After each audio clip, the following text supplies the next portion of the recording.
modern.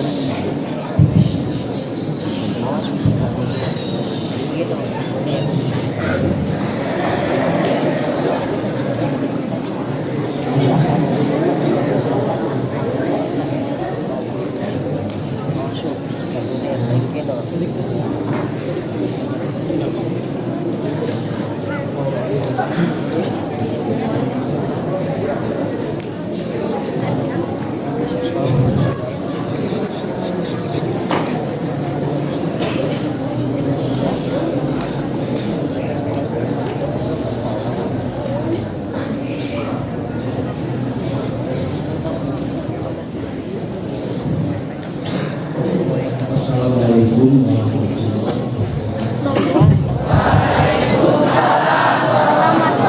wabarakatuh.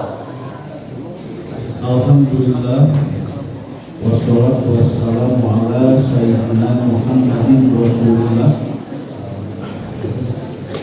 wa ala alihi wa sahbihi wa man tabi'ahum ila yaumil qiyamah, amma ba'du. Alhamdulillah wa syukru ala ni'matillah. Pada malam hari ini kita ditakdirkan oleh Allah bisa berada di tempat yang mulia ini dalam rangka mengikuti rangkaian acara tauhid santri baru. Mudah-mudahan pertemuan kita kali ini selamanya ada dalam ridho Allah Subhanahu wa Ta'ala. Dan semua santri baru mudah-mudahan oleh Allah Subhanahu wa Ta'ala diberi rasa betah untuk tinggal di pesantren ini, untuk mencari ilmu. Sebelum melanjutkan, coba diangkat tangan yang belum betah di sini. Jum. Itu pada semua DR. Lumayan, hanya sedikit ya. Insya Allah yang belum betah, asal kalian bisa mengikuti aturan, bisa mengikuti arahan baik dari akan-akan atau teteh-teteh pembimbing ataupun dari para pemateri pada acara ini. Sekali lagi, supaya betah di sini, maka segeralah adaptasi dengan lingkungan di sini. Insya Allah, kalau sudah adaptasi, mengikuti segala aturan yang ada di sini, insya Allah pada akhirnya akan betah. Bapak di sini diberi tugas oleh panitia untuk menyampaikan materi tentang berbuat baik kepada orang tua dan berbuat baik kepada guru. Ini sangat perlu, ya, materi itu sangat perlu agar kalian bisa melakukan kebaikan terhadap orang tua dan terhadap guru. Namun sebelumnya ada beberapa hal yang sangat penting dan perlu kalian ketahui. Ini kalau ngobrol, apa yang Bapak sampaikan jangankan masuk ke hati, kedengaran pun tidak. Tolong jangan ngobrol. Pertama, kalian di sini harus mau belajar sholat fardu berjamaah.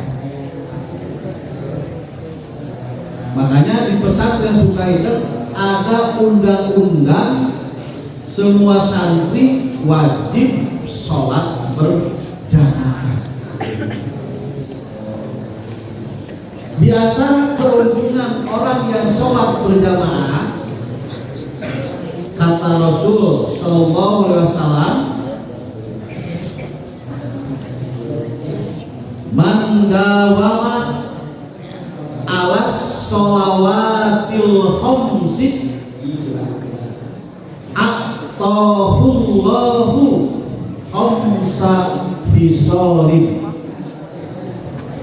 Ini harus bisa ditangkap, bahkan kalau bisa ditulis ya. Lagi man dawama alas sholawatil khamsi bi jama'atin aqtahullahu khamsa khisalin. Rasul bersabda, barang siapa yang membiasakan sholat 5 waktu sambil diberjamaahkan, maka Allah akan memberi 5 hal. Nah, jadi keuntungan orang yang suka berjamaah akan diberi 5 hal. Yang 5 hal ini menyangkut kehidupan dunia dan kehidupan akhirat.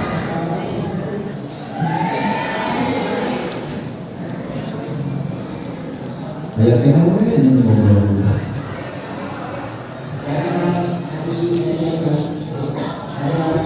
Sekali lagi, orang yang membiasakan sholat berjamaah yang 5 waktu, maka oleh Allah akan diberi 5 hal.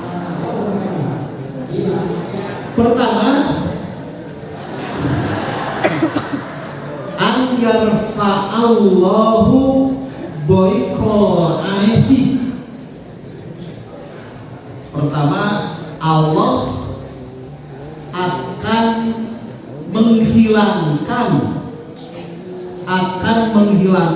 kesulitan hidup. Wah, ini Bapak ada pertanyaan, yang bisa menjawab dikasih hadiah ya?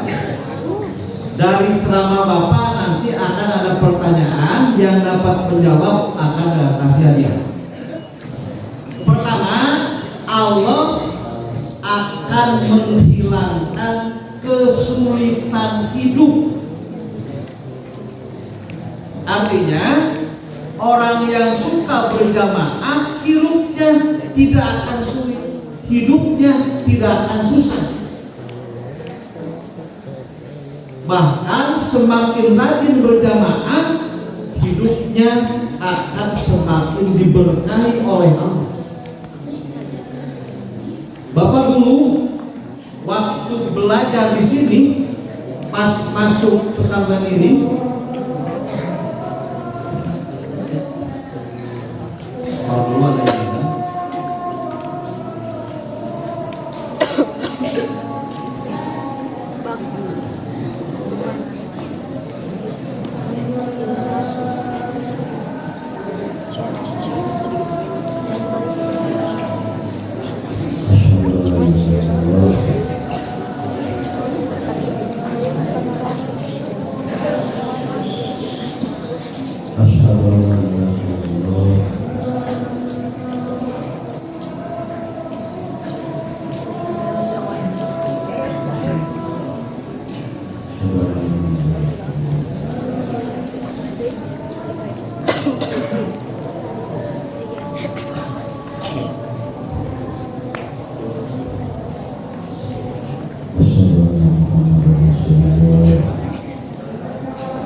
Kembali lagi, waktu Bapak masuk ke pesantren ini tahun 82. Nah, di pesantren ini setiap malam Rabu Bapak sesepuh pesantren suka menyampaikan ceramah umum. Sampai sekarang masih ingat di telinga Bapak. Kata beliau, andaikan suatu kampung hidupnya ingin diberkahi oleh Allah, maka kampung tersebut harus rajin sholat berjamaah. Kata beliau, insya Allah kalau di suatu kampung berjamaahnya sangat membudaya, maka kampung itu akan mendapatkan keberkahan dari Allah. Nah, diantaranya orang yang suka berjamaah hidupnya tidak akan pernah susah, insya Allah. Ada sebuah contoh, Bapak punya murid alumni dari sini, tempatnya di daerah Cicalia. Dia punya pekerja sekitar 1.500 orang. Konveksi, ya. Bapak suatu waktu berkunjung ke konveksi itu, berkunjung kira-kira jam 11 sampai ke tempat itu. Nah, kira-kira setengah jam masuk waktu duhur, dari kantor konveksi itu ada bel istirahat setengah 12. Ternyata semua karyawan ketika bel dibunyikan itu tidak ada yang jajan, tidak ada, tapi langsung menuju masjid semuanya. Ya? Artinya konveksi itu membudayakan, bahkan mewajibkan karyawannya seluruhnya tanpa terkecuali untuk sholat berjamaah. Nah, kata pemilik konveksi itu, Bapak tanya, namanya Haji Yayan, namanya orang Cicaria. Kata Bapak, Haji, ima albatan di pesantren, kenapa di abdi mah kieu unggal waktu. Nah, setelah membudayakan sholat berjamaah, saya kenapa ketika produk selesai, maka barang produk saya sudah ada yang menunggu, semuanya habis, laris, ya? Nah, kata pelanggannya, mereka belanja di Haji Yayan itu tertarik oleh budaya sholat berjamaah. Padahal konveksi di Tasikmalaya itu banyak, tukang koko itu banyak, tukang mukena, tukang koko banyak. Tapi pelanggan beliau ke sana karena tertarik sholat berjamaah. Nah, dengan lakunya hasil produk, otomatis secara duniawinya Haji Yayan itu akan mendapatkan keuntungan yang besar. Ya? Ini pertama, yang di Rasul, orang yang suka berjamaah maka hidupnya akan bahagia, hidupnya tidak akan pernah susah, insya Allah. Ini pertama.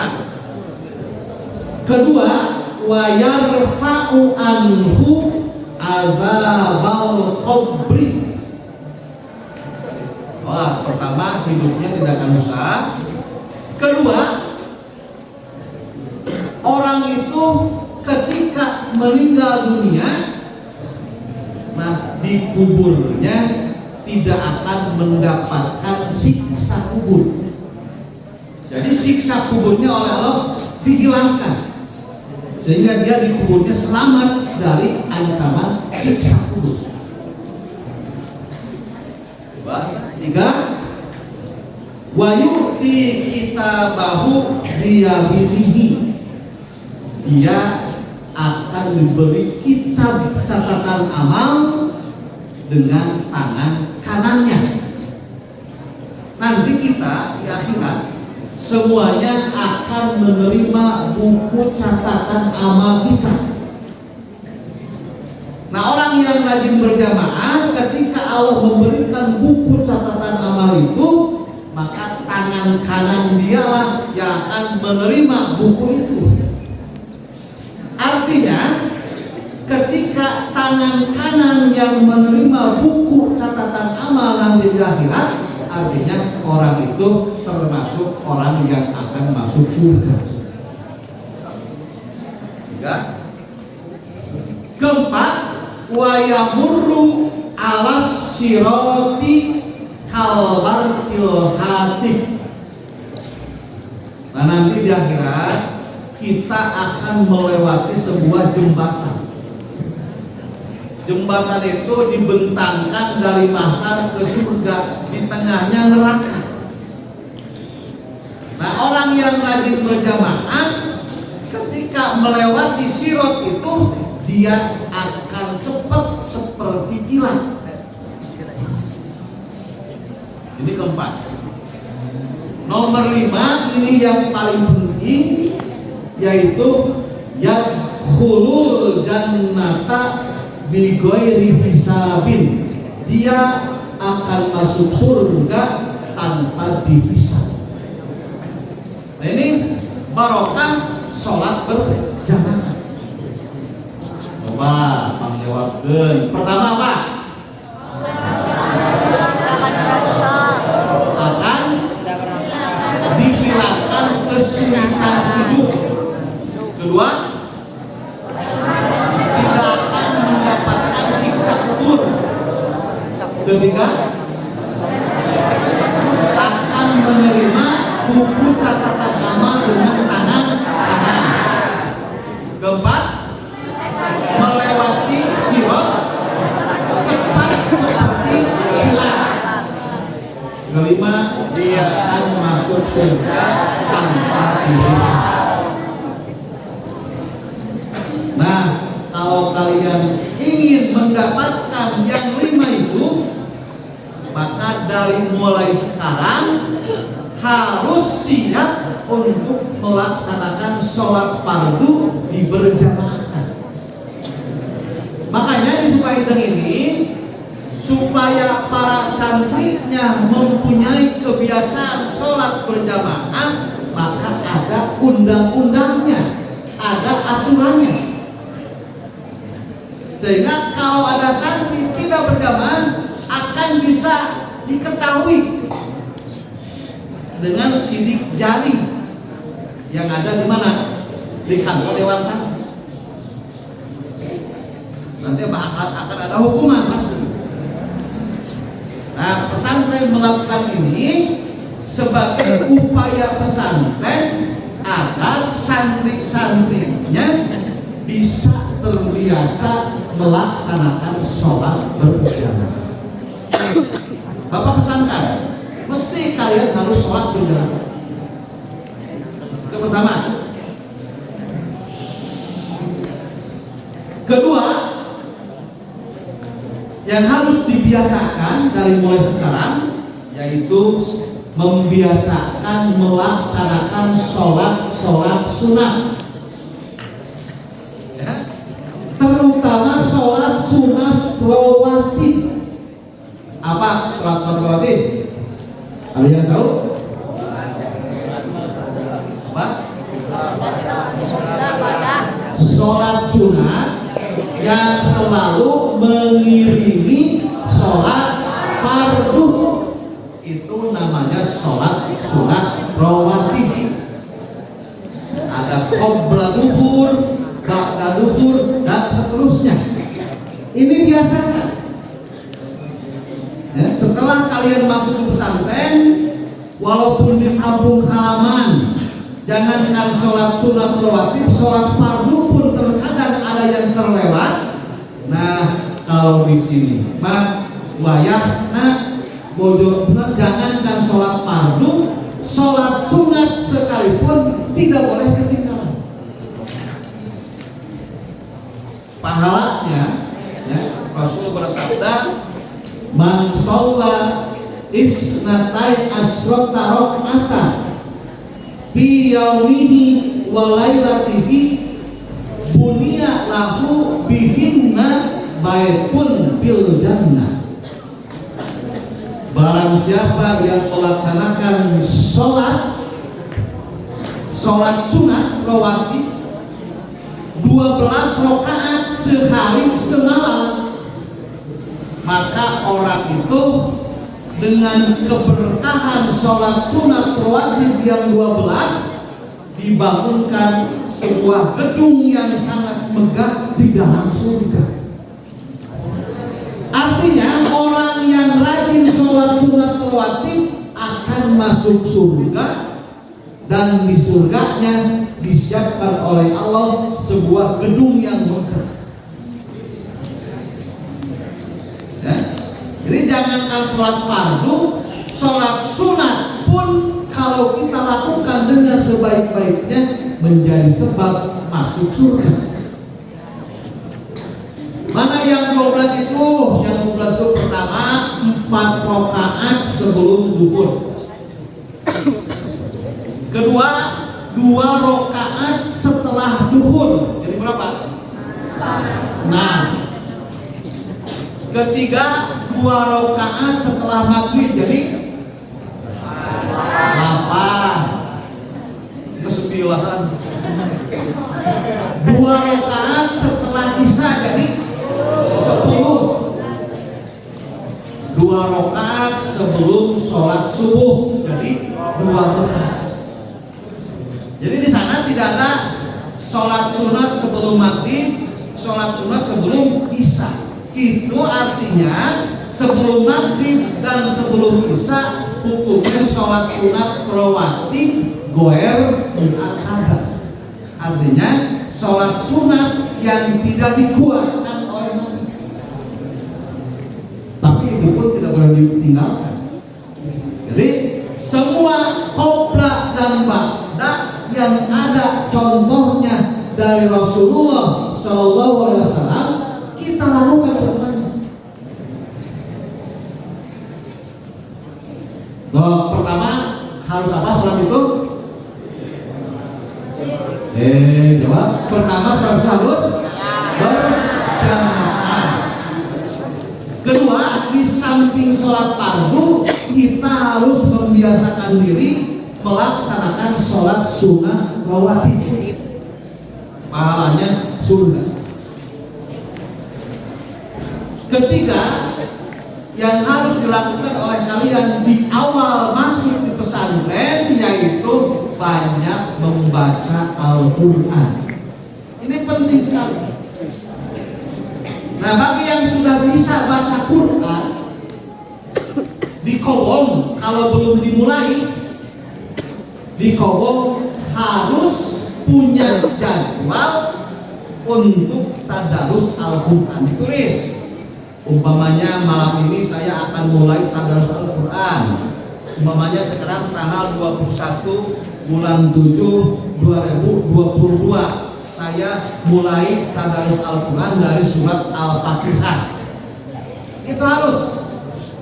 Sekali lagi, bagi yang sudah bisa baca Al-Quran atau sudah bisa tapi belum lancar, nah kalian harus punya kebiasaan tadarus Al-Quran setiap hari. Pakai cirian tamat tahun berapa ya saya tamat tadarus Al-Quran itu ya tahun berapa? Ya syukur kalau seperti Kang Aris. Kang Aris mah Qurannya sudah 30 juz hafal. Ya? Paling kalian mah baru juz 30 nya. Sebagian baru juz 30. Kang Aris ini jebolan MTS unggulan di sana. Padahal Kang Aris dulu pas masuk sini hasil tesnya tamhiliyah. Ya. Tapi semangat dan giatnya Kang Aris akhirnya dapat menghafal Al-Quran. Sekali lagi, menekankan kalian harus punya waktu untuk tadarus Al-Quran. Nah, di antara manfaatnya kata Rasul, man qara'a harfan min kitabillah falahu hasanatun wal hasanatu bi asyri amsalihah. Barang siapa yang membaca Al-Quran, maka dia akan mendapatkan satu kebaikan. Nah, satu kebaikan untuk umat Nabi Muhammad SAW dibandingkan jadi 10, dikalikan karena 10. Jadi 1 berbanding 10. Jadi kalau kita baca alif lam mim, berarti kita sudah mendapat pahala 30 pahala. Alif 1 huruf, lam 1 huruf, mim 1 huruf, berarti 30 kebaikan. Coba kalau satu harinya tamat 4 lembar, ya, tamat 4 halaman sehari semalamnya, coba hitung berapa ratus huruf, kalikan karena 1. Jadi semakin banyak membaca Al-Quran, bakal semakin banyak kebaikan yang akan kita raih. Di samping kebaikan yang akan kita raih, juga kita akan mendapatkan keberkahan dari Al-Quran. Anak-anakku, Al-Quran jangankan yang membacanya, yang mendengarkan pun akan mendapatkan pahala, akan mendapatkan keberkahan dari bacaan Al-Quran. Apalagi yang membacanya. Itu pertama. Kedua, kata Rasul, iqra'ul Qur'an fa innahu ya'ti yaumal qiyamah syafi'an li ashabihi. Bacalah oleh kalian Al-Quran, karena Al-Quran nanti pada hari kiamat akan datang memberi syafaat kepada para pembacanya.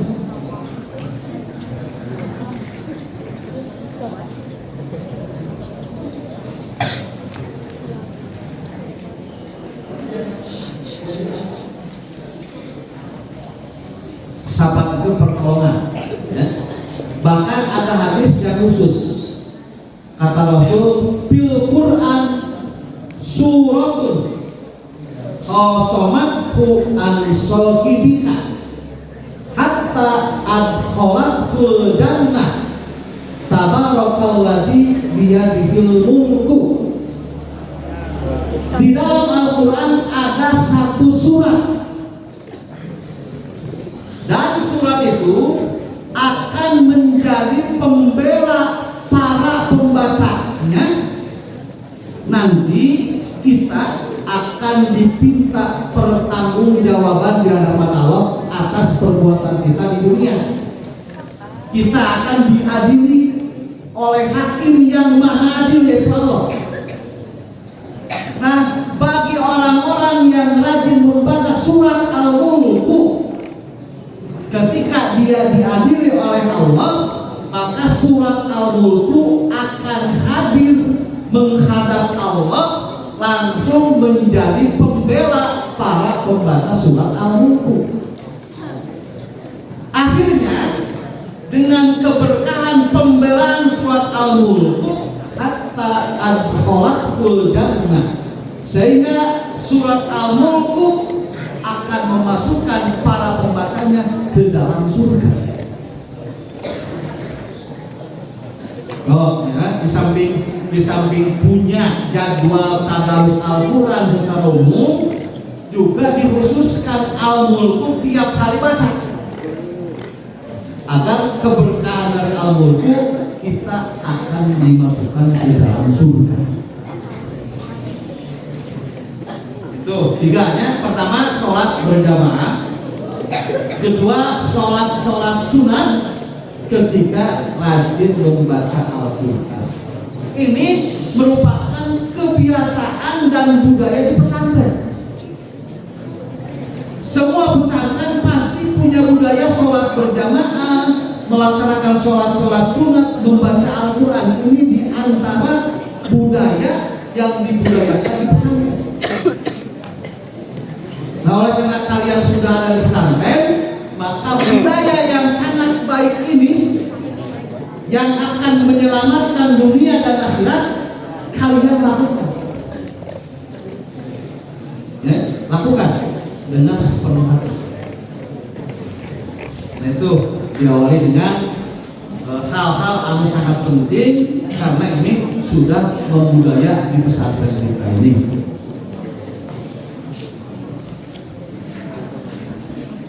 Selanjutnya Bapak akan membacakan tik-tik atau syarat-syarat agar kita mencari ilmu itu bisa sukses, ilmunya bermanfaat.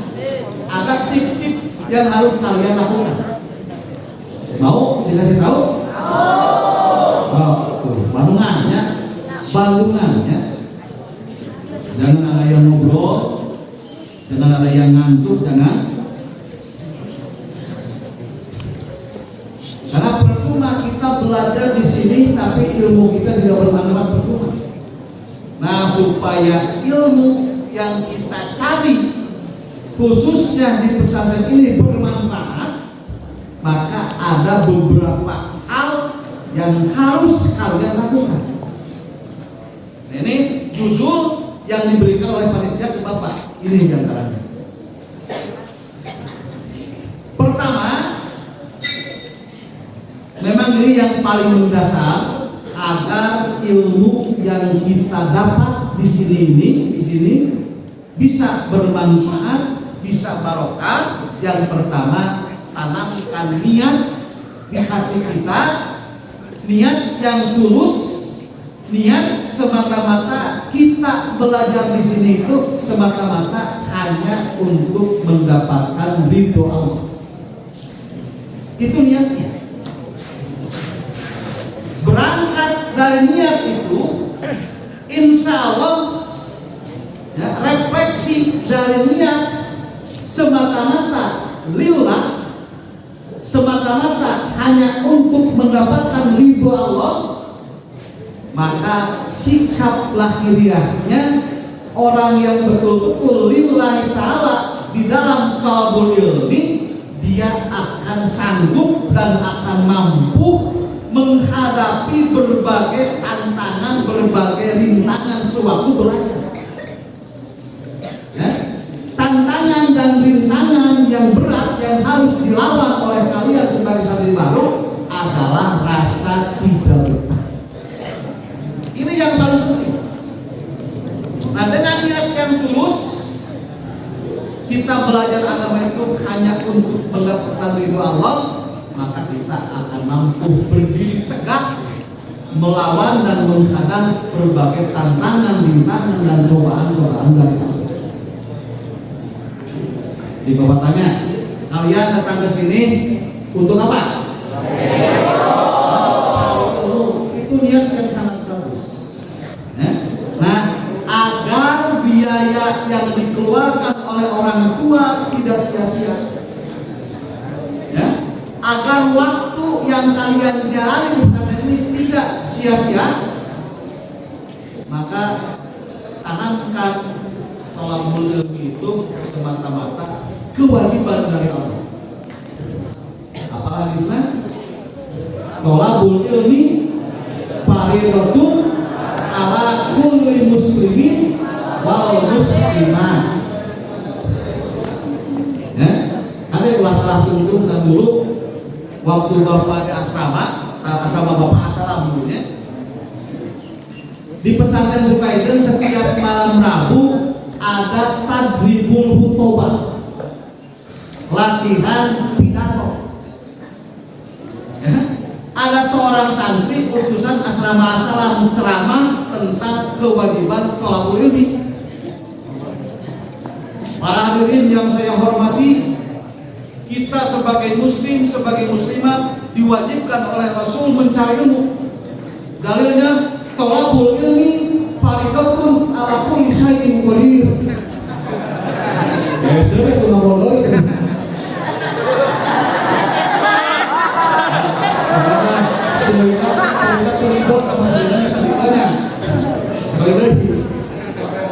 Dinas para hadirin, kita sebagai muslim dan muslimat diwajibkan oleh baginda Rasul mencari.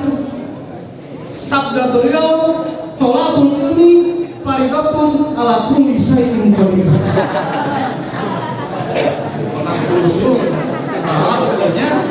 Ya, faridatun ala kulli muslimin wa muslimat. Nah, oleh karena mencari ilmu itu kewajiban, berarti kalau kita tidak belajar, tidak mencari ilmu, berdosa. Ya, Rasul bersabda, asadun nasi hasrotan yaumal qiyamah rajulun amkanahu bid dunya thalabul ilmi falam yatruku. Kata Rasul, kerugian yang sangat berat, kerugian yang sangat besar adalah seseorang yang waktu hidupnya mungkin thalabul ilmi tapi tidak mau, maka dia akan menjadi orang yang paling rugi nanti di akhirat. Nah, sebelum datang penyesalan yang tidak ada artinya itu, maka sekarang kalian harus betul-betul thalabul ilminya yang didasari oleh lillahi ta'ala. Insya Allah niat lillahi ta'ala akan membangkitkan semangat kita untuk terus belajar. Ya. Masuk pengajiannya tiap waktu pasti hadir. Batuk saltik paksakeun lah, ya. Beliau saltik paksakeun. Pasti bakal itu. Pertama, masuknya setiap waktu. Kedua, ketika guru menyampaikan pelajaran, dia memperhatikan dengan baik. Ini pertanda orang thalabul ilmi yang lillahi ta'ala. Itu pertama. Kedua, supaya ilmu kita manfaat dan barokah, ini yang paling penting adalah harus hormat terhadap guru. Ya. Hormat terhadap guru yang paling pokok, pertama harus mentaati segala perintah guru. Kedua, masuk ke tempat pengajian setiap waktu. Selama tidak ada udzur, selama tidak ada halangan, ya, yang menghalangi kita belajar, kita terus wajib masuk kelas. Ketiga, di waktu guru menyampaikan pelajaran, jangan ngobrol, jangan main-main, tapi perhatikan penjelasan guru. Bisi gagal paham. Contoh budak nurutan keur ngajarkeun sapina guru. Dina sapina teh aya rukun wudu nomor 4 apa? Musab sirah saeuti. Jog guru teh sok maneh eta bieu naon rukun wudu nomor 4. Kusabab keur nurutan cek guru teh naon nomor 4 guru? Musab sirah aluluti. Kalau laki mau kasih rawat, kalau laki mau kasih rawat, oke kasih kalaman sih karena lakinya. Kita gagal paham, sebab munduran antara malu belajar. Jadi perintah guru tadi masuk ke kelas setiap waktu. Ketika guru menyampaikan pelajaran, perhatikan. Atau lalu ketemu di jalan, cium tangan. Ya. Kemudian kalau kalian mau menanyakan sesuatu, pertama mengacungkan tangan dan minta izin. Pak maaf, saya minta izin, ada yang tanyakan. Kalau kata Pak Guru silahkan, baru kita bertanya. Kalau kata Pak Guru jangan dulu, nanti setelah selesai pelajaran kamu diam, jangan maksa. Insya Allah kita hormat kepada guru dengan yang Bapak sebutkan tadi, insya Allah guru akan merasa senang, insya Allah. Ya. Nah, kalau kita tidak menghormati guru, maka ilmu kita itu tidak akan barokah, tidak akan bermanfaat. Kata sebuah ungkapan, iklam bi anna talibal ilmi la yanalul ilma wa la yantafi'u bihi illa bi taqdimil ustadi. Ya, ketahui bahwa seorang yang mencari ilmu tidak akan mendapatkan ilmu, tidak akan mendapatkan kemanfaatan ilmu kecuali si pelajar itu hormat terhadap guru. Di hormat ke guru pertama, mentaati perintah guru. Kedua, hadir ke kelas setiap waktu. Ketiga, memperhatikan penjelasan guru. Keempat, kalau ada ketemu dengan guru kita bersalaman. Ya. Kelima, kalau bertanya harus minta izin dulu. Keenam, suara kita ketika ngobrol dengan guru jangan lebih keras daripada suara guru. Jadi harus di bawah suara guru. Itu nomor berapa? Bukan, dari tadi dari tip-tip supaya ilmu kita bermanfaat dan berkah. Nomor 2, pertama niat karena Allah, kedua hormat kepada guru. 20 menit lagi sampai jam 8, katakan hari sampai jam 8. Ketiga, harus tawadu. Tahu tawadu? Tawadu itu rendah hati. Ya. Ciri orang yang rendah hati, dia akan menerima kebaikan dari siapapun datangnya. Bapak sudah tua, bahkan sudah kakek-kakeknya, kamu baru sanawiyah kelas 7 dan santri baru, kamu ngomongnya benar, Bapak akan terima sebagai ilmu dari wakil. Itu orangnya tidak tawadu.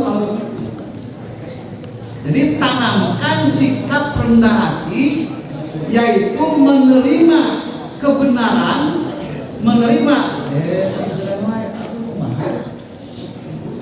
dia kan membicarakan tentang etika belajar, etika hormat guru. Nah, bahwa yang sedang tos mana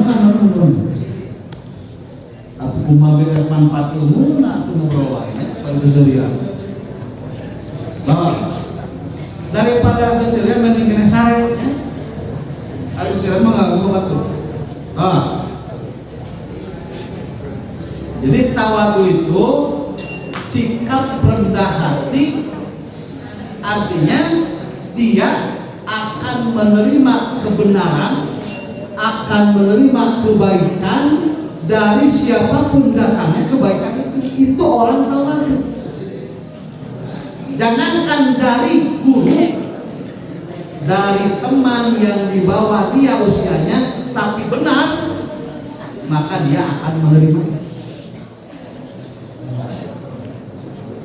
Itu nomor 3.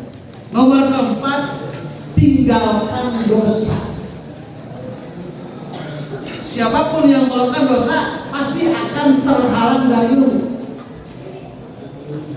Kata Imam Syafi'i, al ilmu nurun wa nurullah la yuhda lil asi.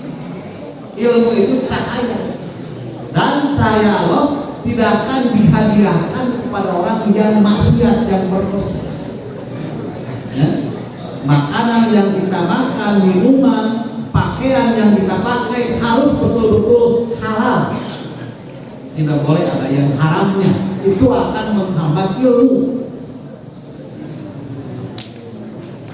Nomor 5, tanamkan semangat yang membaca.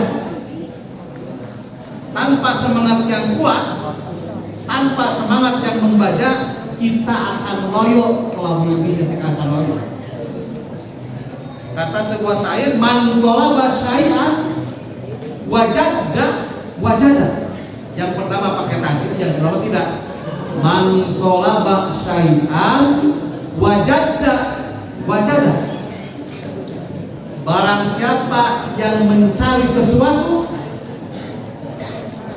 ketika mencari sesuatunya semangat, sungguh-sungguh, wajada, maka dia akan mendapatkan apa yang dia inginkan. Kalian di sini ingin mendapatkan ilmu, ya?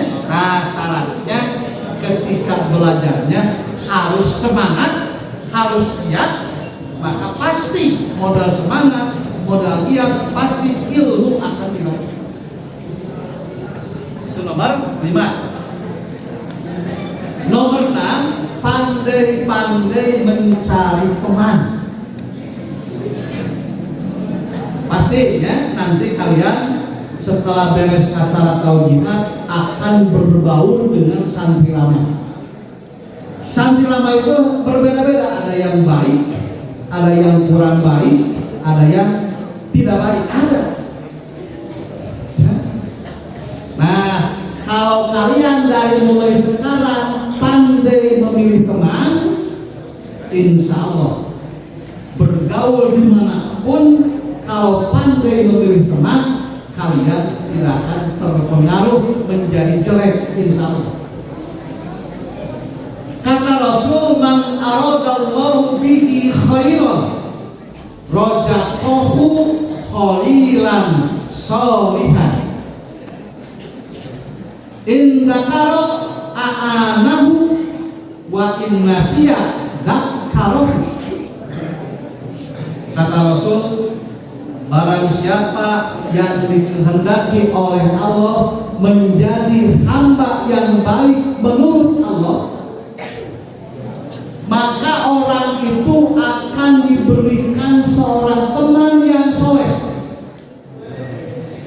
Ciri teman yang soleh, apabila kamu melakukan kebaikan, tidak lupa ingat selalu kebaikan, maka teman yang soleh itu akan mendukung kebaikan-kebaikan kamu. Sebaliknya, jika kamu hilang, lupa, sehingga melakukan larangan-larangan agama, nah teman yang soleh, maka dia akan mengingatkan kamu. Ini jaminan dari Rasul. Kalau kita mau jadi orang baik, maka pilih teman yang baik.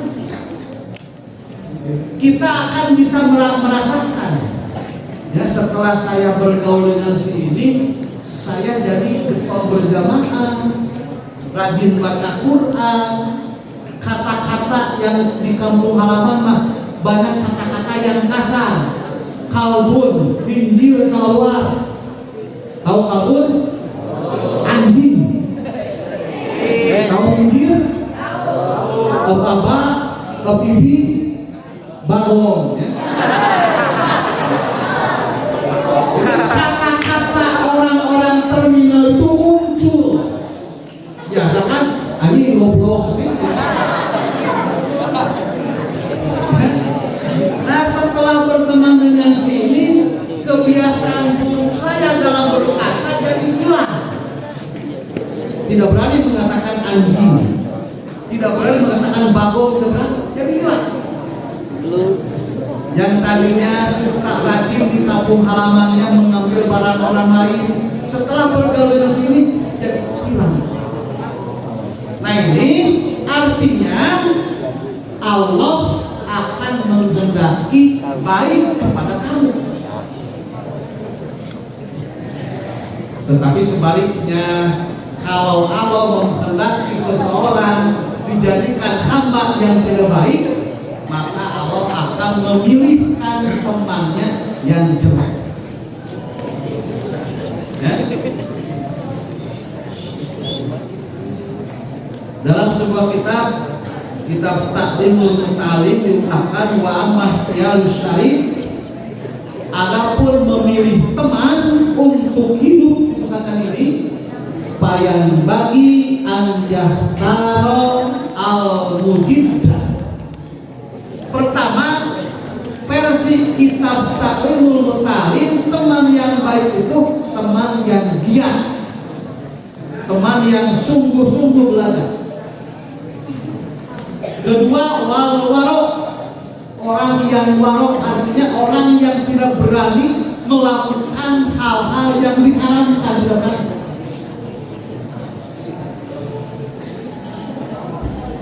Ketiga, wasohibatul ilmustaqim. Ketiga, teman yang harus kalian pilih yaitu teman yang mempunyai tabiat yang baik, yang mempunyai kebiasaan baik. Pilih teman seperti itu. Wayafiru minal kaslan. Kamu harus menjauhi orang-orang yang malas. Insya Allah kriteria teman yang diungkapkan oleh kitab Takrimul Mutalim akan menjadi sebabnya kalian menjadi orang yang baik.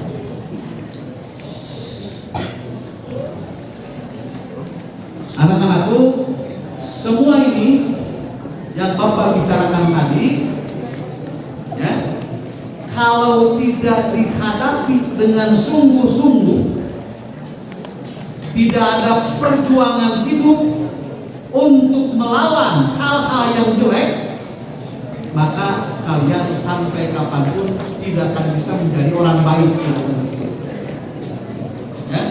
Karena semua kebaikan yang telah ditugaskan oleh agama kepada kita baru akan bisa kita laksanakan kalau kita sudah mendapatkan hidayah dari Allah Subhanahu wa Ta'ala. Selama tidak ada hidayah, orang itu tidak akan bisa melaksanakan kebaikan. Coba contoh, di kampung halaman Bapak, tetangga Bapak rumahnya di depan masjid, ya, di depan masjid rumahnya. Umumnya masyarakat di sana umumnya sholat fardunya berjamaah. Yang jauh di ujung kampung masuk ke masjid. Tapi orang ini yang rumahnya hanya beberapa meter lah, paling 3 meter ke masjid. Selama Bapak di sana belum pernah melihat orang itu masuk masjid sholat berjamaah. Apa sebabnya? Tidak mendapat hidayah.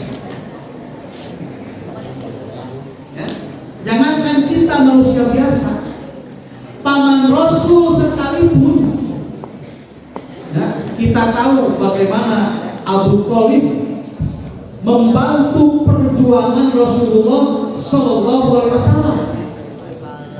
Tapi di saat-saat yang menentukan, di saat Abu Thalib sakratul maut, beliau mautnya dalam keadaan kafir. Padahal Abu Thalib itu orang yang sangat berjasa membantu perjuangan Rasulullah Sallallahu Alaihi Wasallam. Tapi justru disayangkan ketika beliau wafatnya dalam keadaan kafir. Jadi orang seperti itu neraka surga. Padahal itu paman Rasul yang membela. Apalagi manusia seperti ini. Makanya tatkala Abu Thalib wafat dalam keadaan kafir, Rasul menangis luar biasa. Beberapa hari Rasul sedih. Karena orang yang senantiasa membela beliau, membantu beliau, wafatnya tidak dalam keadaan Islam. Maka turun ayat, kata Allah, innaka la tahdi man ahbabta walakinnallaha yahdi man yasha. Muhammad Tongceri, sabab anjeun tidak akan bisa memberi hidayah kepada orang yang kamu cintai, yaitu Abu Thalib. Tetapi Allah akan memberikan hidayah kepada siapapun yang dikehendaki oleh Allah. Anak-anakku, hidayah Allah ini, kata Allah dalam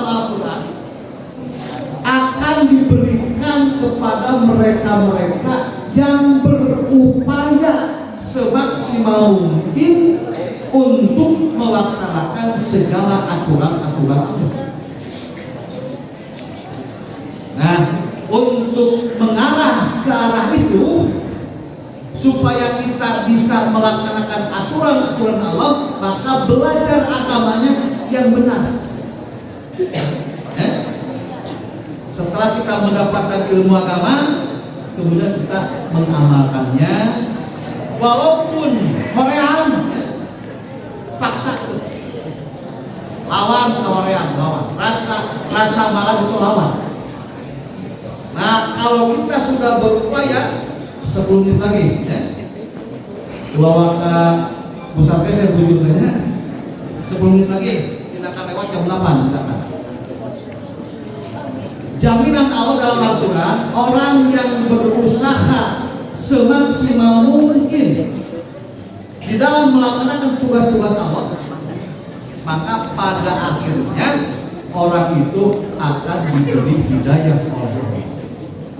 Kalau sudah mendapatkan hidayah dari Allah, tidak ada satu tugas pun, satu perintah pun, seberat apapun, tidak akan ada yang ditinggalkan. Pasti semua perintah, semua tugas akan dilaksanakan dengan sepenuh hati kalau sudah punya hidayah. Allah berfirman,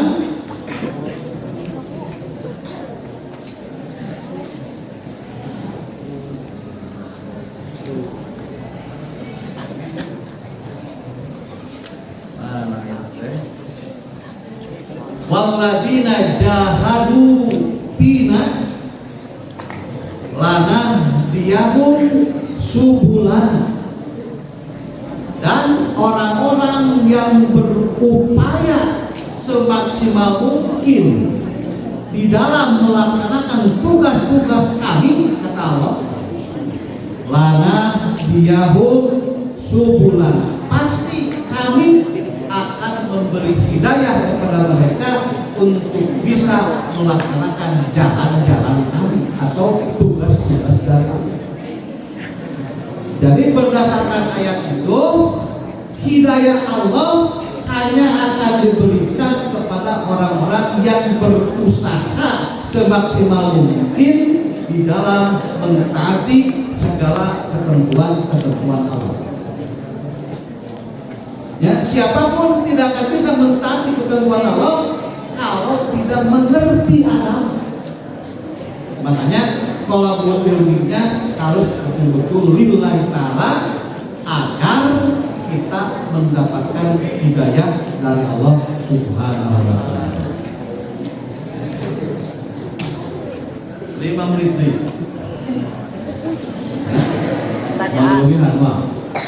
Terakhir, di samping kita harus berbuat baik kepada guru, juga kita harus berbuat baik kepada orang tua. Ya.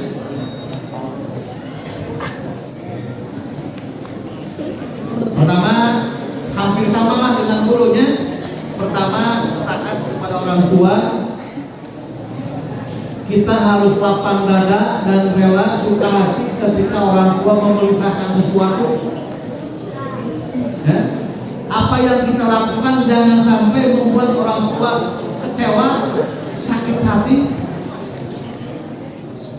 Insya Allah orang yang telah berbuat baik kepada orang tua, pahalanya luar biasa, akan masuk surga tanpa hisab. Kata Rasul, inna talibal ilmi wal mar'atal muti'ata li zawjiha wal waladal barra li walidayhi yadkhuluna jannah bi ghairi hisabin. Sesungguhnya para pencari ilmu, kita semua, amin. Kemudian seorang istri yang taat kepada suaminya, anak-anak yang berbuat baik kepada orang tuanya, kata Rasul, mereka yadkhuluna jannah bi ghairi hisabin. Mereka akan masuk surga tanpa dihisab. Jadi 3 kelompok manusia yang akan masuk surga tanpa dihisab. Pertama, para pencari ilmu. Kedua, para istri yang taat kepada suaminya. Ketiga, anak-anak yang betul-betul berbuat baik kepada orang tuanya. 4 ini. Hadis lain, man ahabba an yumadda lahu fi umrihi wa an yujada lahu fi rizqihi fal yabirru walidayhi. Kata Rasul sallallahu alaihi wasallam. Kata Rasul, barang siapa yang menginginkan umurnya panjang, ditambah-tambah rezekinya, kata Rasul, maka orang itu hendaklah berbuat baik kepada orang tuanya. Mau panjang umur?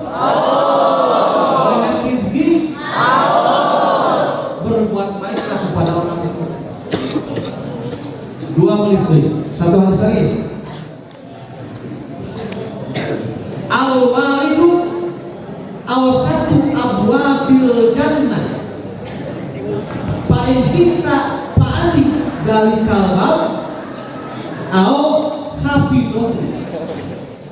Kata Rasul, orang tua adalah pintu surga paling tengah. Kalian bisa menyia-nyiakan pintu itu atau kalian bisa menjaganya. Artinya bagi kita sebagai anak, untuk masuk surga itu kuncinya ada di orang tua.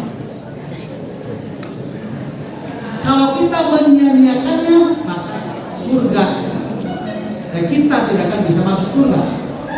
Tentu saja menyia-nyiakannya, tidak berbuat baik kepada orang tua. Nah, kalau kita memeliharanya, artinya kita selalu berbuat baik kepada orang tua, maka kita akan masuk surga. Mudah-mudahan apa yang Bapak sampaikan dari awal sampai akhir ada manfaatnya. Allah Subhanahu wa Ta'ala memberi hidayah dan taufik kepada kalian semua. Tidak lama lagi kalian bisa betah tinggal di pesantren. Dunia diberkati Tuhan. Al-Fatihah.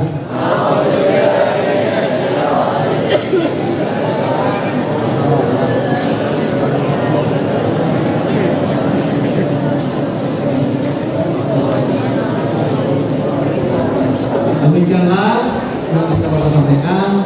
Mohon maaf atas segala kekurangannya. Billahi taufiq wal hidayah. Assalamualaikum warahmatullahi wabarakatuh.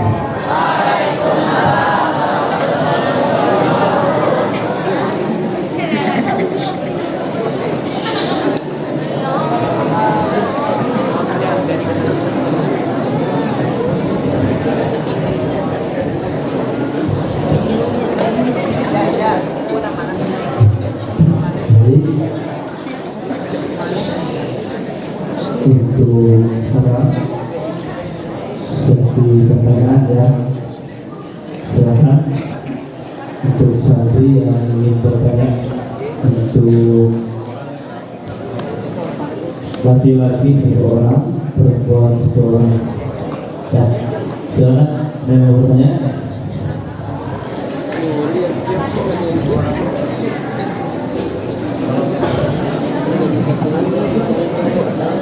Santri putra ada?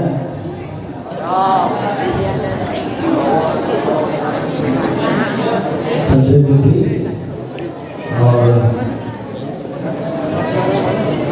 Silakan yang di belakang itu sama yang di depan. Ya.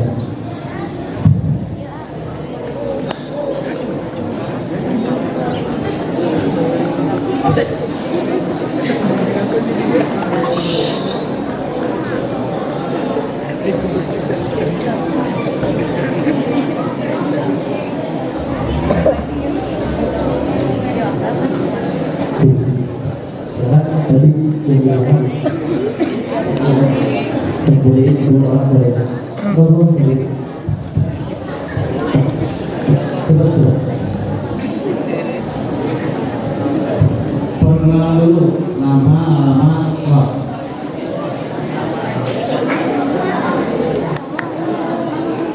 Assalamualaikum warahmatullahi wabarakatuh. Perkenalkan, nama saya Diana Ketua dari Asita 3 Kementerian.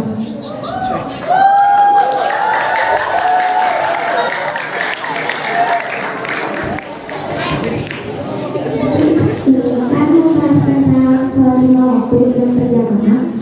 Nah, kira-kira perempuan dulu wajib ya?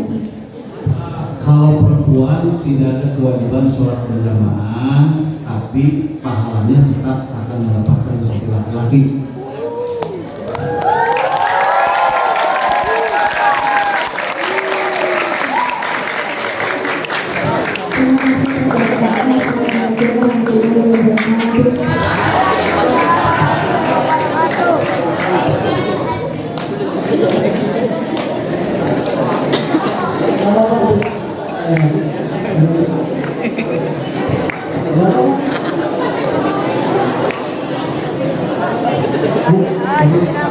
Satu dua jadi satu lagi kan jalan yang tadi kan yang akan bilang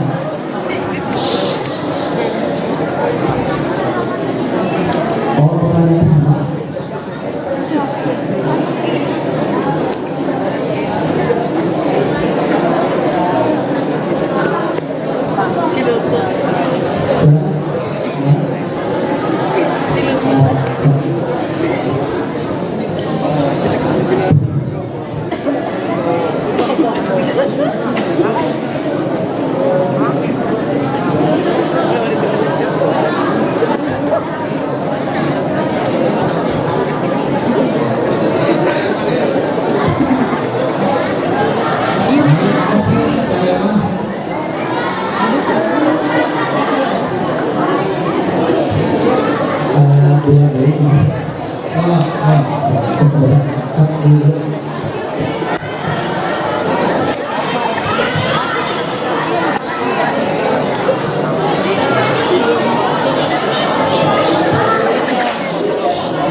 dia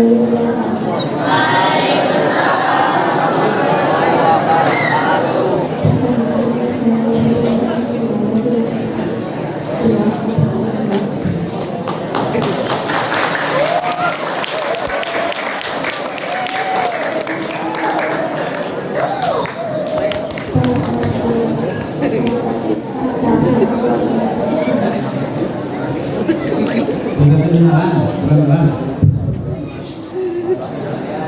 Bapak salah buat orang yang tadi salah.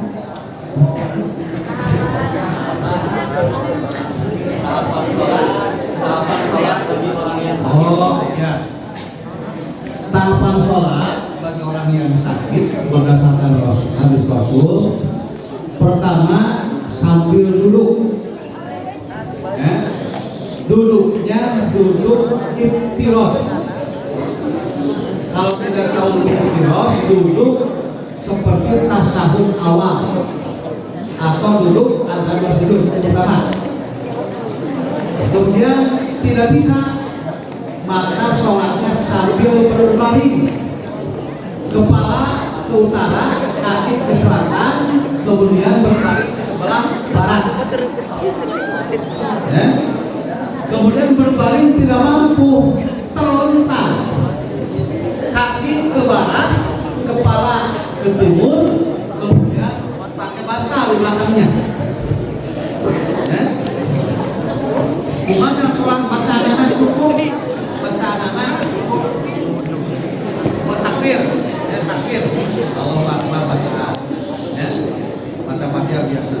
Mau rukuk, Allahu Akbar, Alhamdulillah, sujud di kanan, Allahu Kemudian kalau tidak bisa baca apapun, gerak tidak bisa, cukup dengan kedipan mata.